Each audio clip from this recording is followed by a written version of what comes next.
welcome back to part 2 of Dream Big, Creating a Better Life for Yourself and the Planet.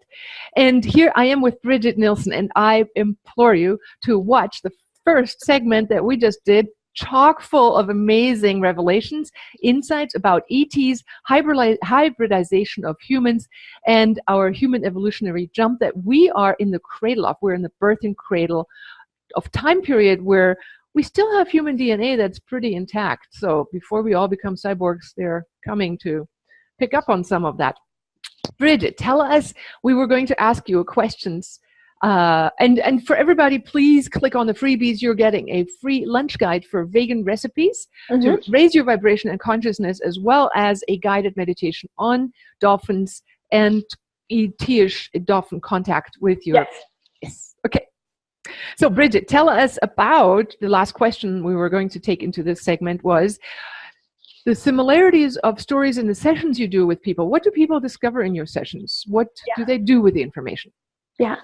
Well, one of the interesting things is when someone is about to have a session or has a session, it's just them opening up to the whole idea. So like I represent this like energy that's available, you know, and so when they then agree to that, it opens them. So it's like just that agreement alone. Yes. I have had, like, I would say more than half have dreams before of some kind of like contact to like that acts. So it allows access to them. Yes. Okay. So just by saying, I want to have a session with you, they start opening the floodgates of memory. Yes. So that's one of the things that happens. And then during the sessions, it usually goes through a few different categories. It's an intuitive reading, whether it's actual star connections, where you're seeded from, hybrid children, but that's always intertwined with Earth mission, because you can't have what I was doing out there and then just like drift off. That's not why we came here. And so it's always then, why are you here? What are you going to do? So as to apply the information, there's two things. One, it's the empowerment that you are coming from this like higher place. And we know that we're like part of the one infinite creator. So that's great. And sometimes that's a little bit hard to like grasp or bite onto. So at least being like, wow, I'm like a Syrian starseed or something. It's like, wow, okay, well, that's something that is empowering. And it's like, I am that. And how can I bring that through into my everyday life, which then is applied into what is your mission? What are you giving? What are you bringing to this planet as a frequency, of course, because many of us that are connected to these higher dimensions, it's just the frequency of us being here. And also, how are we acting, living, doing, creating to then generate that change? And create a better life for ourselves and the planet. Exactly. So they discover their purpose along the galactic perspective of who they are, rather than I am a human born to my parents from Nebraska. I'm a farmer of potatoes. It's more like, whoa, I am a conscious galactic being. I've been around the block.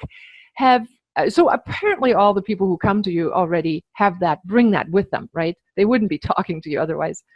Yeah, it's part of my attractant.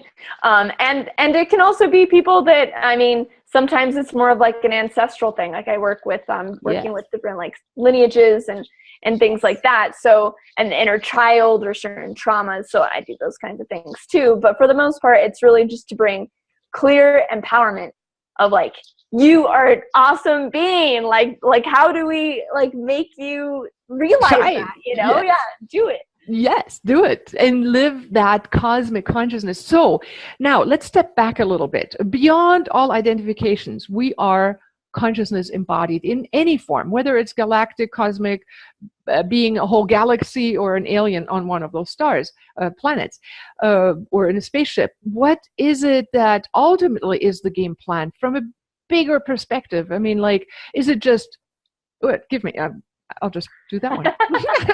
You're nodding. It's us remembering that we are. So sometimes we need permission slips of reminders, archetypal reminders of our oneness, you know, and in ways the galactic thing is because they're unity consciousness. They're working as like hive minds or like these telepathic, you know, moving collectives. And so it's reminding us that like, that's what we're going to as humanity. We're going to these telepathic, empathic, interconnected beings that are one heartbeat, that is one rhythm. And how then do we move from that perspective? And so it is one of those things that, yeah, understanding it in these different levels actually then brings you back up to source. To source and unity consciousness. And it is an art. I mean, how many people in the alternative movement are having difficulties individualizing and identifying as this and not feeling everybody, or not falling in love with everybody, or not taking on everybody's junk either. You know, people, this whole dynamic between being I 3D ego self and the whole unit self is like quite a dance for many people. It's a really good point. And especially that's where I think like in consciousness, it's often tied into community and like moving into some sort of community or a spiritual community to whatever degree. And so it's this interplay of the collective, like you said, just melting and meshing into it. And as sensitive beings that we are, that are incarnating right now, it's like we have to have that in our back pocket because we're going to move to that unity. But then who are we individually? Yes. You know, and so in ways, funny enough, the individuality and really understanding and clarifying that on a frequency level and on like a practical level is critical to then be able to contribute back to the group and not get too mushed in. Up into it. Yeah, and rather burdened by the experience of everybody else. And so that is a really good point, because there is a flourishing, and I remember my dinner with Andre, you know, his conversation around that theme was we will have popping up these islands of light groupings, and all these people of that higher consciousness coming together and becoming no longer using language, but becoming telepathic. This was a movie from 1981, really foretelling the future. Yes. So when we're moving into that, obviously we're in the birthing stage. It's not going to happen in one generation. We are all partly co-birthers, and all of us listening, how can everybody, what steps can people take? Let's say some people will have known this, some people don't. What steps do you suggest people take to make this birthing of collective consciousness in the higher state of the human divinicus, or whatever you might call it, an actuality? What can people do? That's a good question. I mean, I think for me, the answer would be getting out of the mundane, because so much of like the collective culture right now, not necessarily in the circles that you flow in, or some of the people might be flowing in, but you just get caught in, by and large, that you get caught in like the day-to-day, the mundane, the like relationships, the job, the like basics. It pretty much just extracts you from that source connection, from what we're talking about. So that's why I do the adventures in the sacred sites and stuff, is to get people out, is to like extract them, get them into a place, get them around people that's like, this is more of who we are. Yes. Who are you in that? Yes. And how does that feel? And then how can you apply that or adjust your lifestyle when you go back? So the big thing would be taking time out of that, even if it's just like taking an hour a day to walk through the park or something, but just something to extract yourself from the mental mindset matrix of the falsity of disconnection. So for people to actually take time out to pull themselves out of the hamster wheel, to breathe, to be present, to practice anything that you can increase presence with, be it a walk in the woods or so. Awesome. So when people go on these trips, do they feel like they find their star brothers and sisters, or what do they come back with? Totally. It's one of those things that it's like, I do my best on my side to like set up the most like epic, you know, like different things that we do and like the place and everything. And it ends up always being the people, you know, it ends up always being the connections, because even if we do have community, it's like to have more, to realize that we are a part of like something greater in connection. So it definitely is one of those, community and people is one of the highlights. Is the highlight, and is actually where we feel like we can co-vibrate, or so co-vibrate at a higher frequency. Yeah. So when people co-vibrate together, holding these spaces of higher states of consciousness, what are the fruits that come out for people? What the ramifications? Well, just not even on a collective level, you know, doing these in sacred places like Bali or these wherever, it's like the way that people, it moves out through the collective consciousness from those places, it just amplifies the grid that much more. So there's something just fruitful in the collective of doing that as a service. As far as doing it in a people's, like in just like, well, what does it mean to someone's day-to-day life, it would be that that's possible. I think that would be the biggest thing, is it's like, it is possible. And then if they go home and their life doesn't reflect that, well, then I need to move to where this is going to be a more prevalent thing, to where I can fully express, to be where I can be in true connection and be more of my true self. So it is catalyzing. And it also shows, it like sets a template for an attractant of like, well, what do you want? Because sometimes it's like, okay, well, we've been programmed to have just simple relationships or things that people that aren't really connected. And it's like, no, this is what is, truly kind of like our birthright of human connection. Okay, so deeper presence, intense awareness of being a light consciousness, whatever being we want to identify with, and finding others with whom we can interact that way. Yes. And then learning to open our auric field as well as our consciousness grids to start creating galactic intergalactic consciousness exchange. Yes.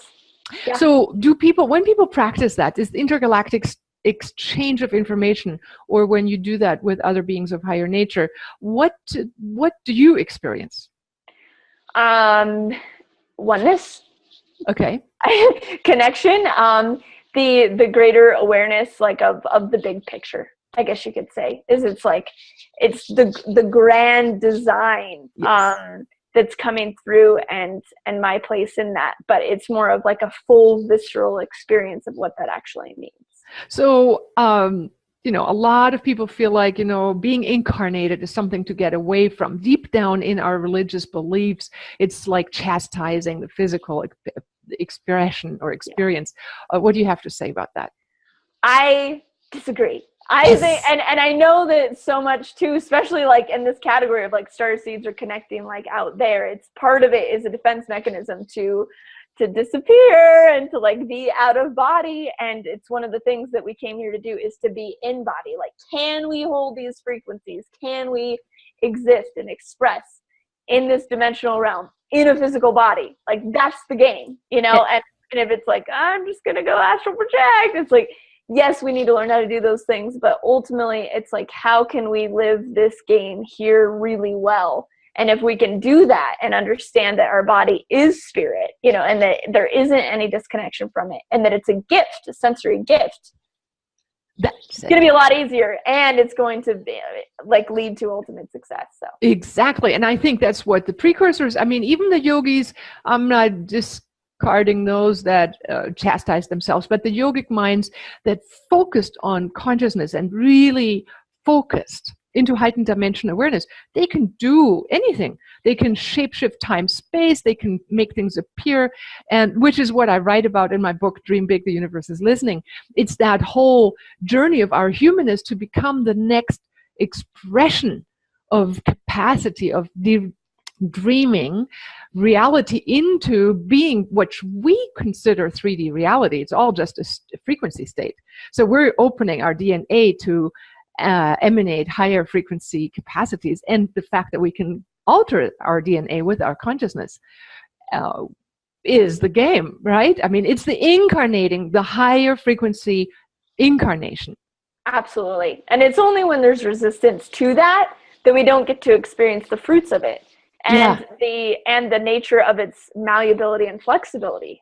We can teleport right now if we want to. We can go into just pure light, but we have to actually go through that process and really be present in the physical to then radiate into those higher states. Right, and actually anchor that frequency into our system to become that frequency rather than just know about it. Exactly. Yeah, yes. So what do you see as the true purpose right now of the computer evolution? For one, it's, the technology is always just ahead of where we believe we can actually use our extrasensory abilities. So it's like telepathy and like a cell phone, it's like that we have access to all information, the Akashic records, and it's like we have the internet, we have Google. Right. So it's one of those things that we have to physically create it outside of ourselves to then show ourselves that we actually have it right here.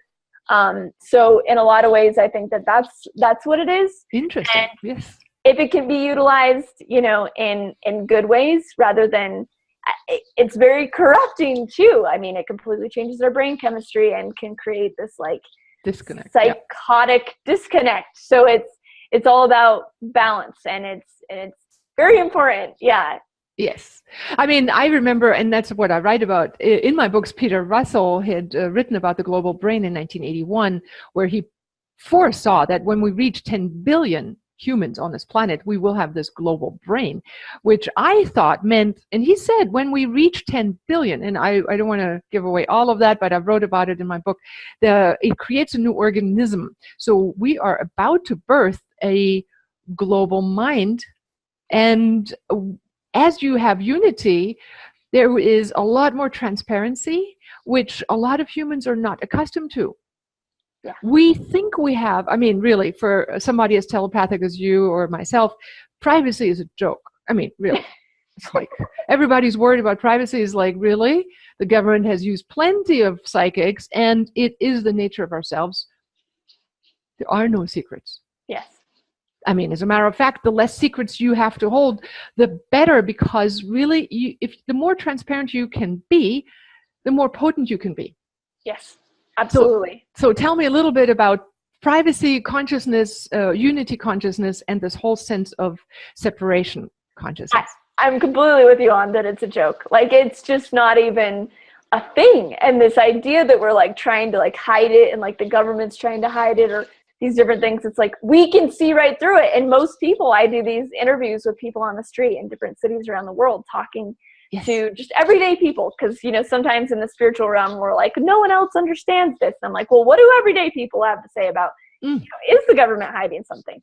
Everyone's like, yeah, I know. Like, everyday people know. Oh my God, so, everybody knows. 70%, yeah. So it's like, it's one of those things that we can't hide from it. And you're right, when we use vulnerability and authenticity as power, it is incredible, and it's magnetic. And so it's one of those things that we have to face that it's already there. And it's going that way even more. Like, if you just kind of feel into someone anyways, you know everything that's going on. Exactly. But even people that aren't sensitive to it, the energy is just going to like make it happen anyway. So it's like, at this time, just let it go and be as transparent with everything, because it's going to go that way anyways. And so do it out of your own will, rather than having to just surrender to it, because it's, you know. Well, I mean, exactly like you said, the internet is precursor to the internal dimension. So the internet is going to make already made everybody transparent. We think we still have privacy. Well, forget it. Yeah.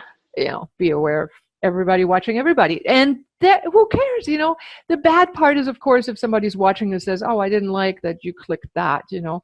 I know that somebody tried to get to my site in England, and they had to allow that, you know, I had to click on, yes, I permit the adult version of my computer to be on, which means I can watch pornography and go onto ilonaselke.com site, because it's no age. It's preaching something that is bagged into the whole same concept as, you know, and that's where the whole control factor can go bad. But we already are being seen.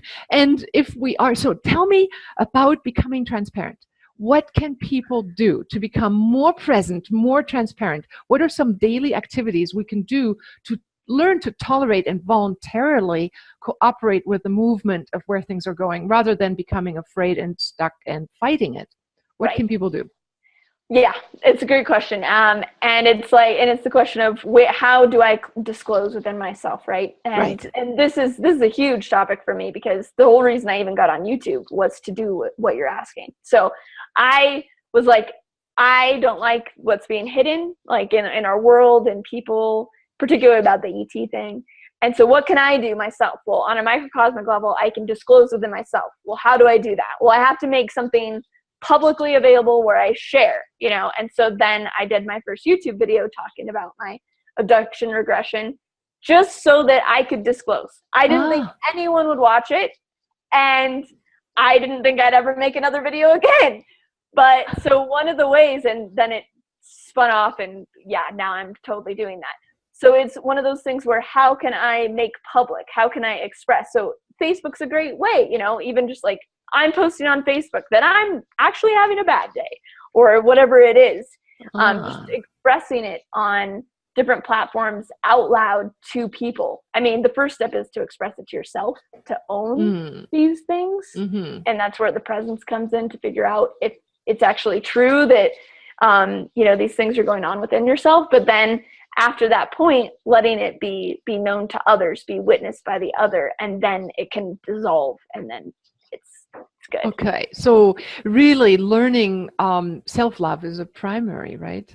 Yeah. Because it's when we're ashamed, is when we're not disclosing to ourselves the forbidden thoughts, whatever they may be, or negative things that we don't like about ourselves. So becoming loving with ourselves and saying, okay, I have to admit to myself that X, Y, Z is true. I'm feeling this. And then learning tools. And this is what I teach, is learning tools how to deal with the negative aspects of ourselves and transform them so they become shining, radiant helpers. But but I like how you say becoming transparent enough to where you share whatever is about you, and you don't feel this shame, guilt, or I should be somebody. Yeah. The more you raise your vibration, the more you know everybody has the same issues. Exactly. And it's one of those things, that's another computer age downside, is the persona. Like, there's very strong personas because of the online presences and stuff. And so it makes it more challenging to say what's authentically real. But I think that inherently people, there's a desire to see what's real. Like, I think as humans, we're like, yes, that actually feels right. True. And true. Yeah. And so I think doing that is actually an advantage. And sets us apart. I actually just asked that question of Dawn the other day. I said, in a lot of the movements that I'm seeing of spiritual teachers right now, there is this total self-disclosure movement to become attractive to people to keep teaching. So it's like almost like a tool that people use, and they find things they can disclose, just so that they become vulnerable to people, so that people say, oh, he has that feeling too, I can relate. Yeah. And it can be, it can even be used as a manipulation tool, or a way to attract, a way to be like, here, I have like rapport. I'm also a person too. So it's like. But let's see it in a positive light. What I would say right now is that when people share that way, it's the new wave of becoming the transparent human. Yeah. And it's an example. And I'm glad that the leaders are doing that. Absolutely. Exactly. So that's a light that's going up in my head for me about that, because, I come from an era that, the hippie area, and then, it's like for one, my self-disclosure, when I've been in groups, and this is going to be a self-disclosure right here, I've been in groups like, institutes where they do out-of-body trainings, and, I'm stellar, and everybody else goes like, well, if she's sharing everything she saw, then I'm a nobody and I better shut up. So it wasn't always that easy to really share everything, because actually I was getting a massage today by my chiropractor, and I said, it's just so complex. I'm so complex that the depth of things I see are so grand it takes too long to explain, or the essence of most people isn't being met. So I'd rather share with people where they're at. So, so this was a self-disclosure. But then I have a few friends who do like my complexity, and I am loving you just stepping out there and sharing that and igniting that in the people. Is be this hyperdimensional galactic self, discover your roots and the purpose you're here for, and come and be and play that part really well of raising the vibration. Absolutely. Yes. So people can easily come to you, explore that, learn that with you, study that with you across the planet. And go and find you on Facebook, because you blog there your YouTubes, right? Yep. Yeah, absolutely. I love your intro with you in that pink, on that. Oh my God, gorgeous. Thank you. You play the alien really well. Thanks. You are it really well. Is there anything else that we should share? Obviously, here down below, this is what let's talk about lucid dreaming and waking up that way. Yeah. So one of the things that we've talked a bit about, even in just this, is how dreams, are so revealing, and especially of the subconscious and the different things going on. Yes. So whether that's shadow things that need to be disclosed on just a personal level, or actual extraterrestrial contact experiences, a lot of awakening, a lot of remembrance of other lives, all this stuff is happening through dreams. And so, yes. So accessing them, remembering them, becoming lucid in them is just critically important in the awakening process, because if we can really handle and get a hold on our dreams and remember them, we can then influence our daily lives, because our dream realm can influence in a very powerful way, and vice versa. Yes. So so that's been really powerful to working with people and for myself.